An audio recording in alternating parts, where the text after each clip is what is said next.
Hey guys, it's Reese here from Jetset Plumbing, and today we're going to talk about electric hot water systems and give you 5 reasons why your hot water system may not be working as it should.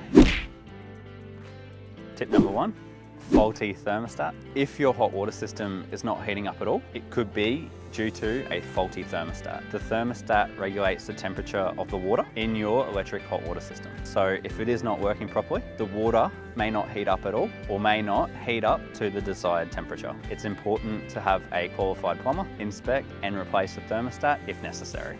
Tip number 2, an undersized water heater. If you notice that you are constantly running out of hot water easily, the size of your electric tank may not be large enough for the property and the amount of people living at the property. If your hot water tank is being emptied regularly, it will take a large amount of time for the water to reheat itself. Tip number 3, a faulty element. Similar to a faulty thermostat, if your hot water system is unable to heat up water, it might be due to a faulty heating element. The heating element is responsible for heating the water in your electric hot water system. If either your thermostat or element has become faulty, it is recommended that you replace both at the same time to prevent any further heating issues of your unit. Tip number 4.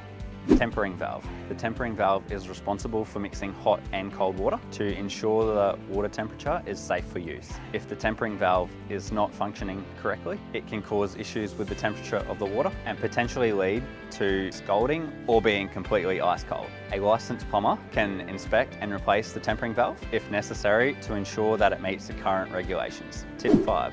Lack of power. If your electric hot water system is not receiving enough power, it may not be able to heat up water properly through the heating element. This can be caused by a tripped circuit breaker or a faulty power supply. It is important to have a licensed plumber inspect the hot water system first to make sure that there are no leaks on or around the unit that can cause the circuit breaker to trip at the switchboard. If you are experiencing any hot water issues, it is important to call a plumber first to identify what the issue is so a plan can be put in place to rectify the problem. Call Jetset Plumbing today to have your electric hot water system inspected.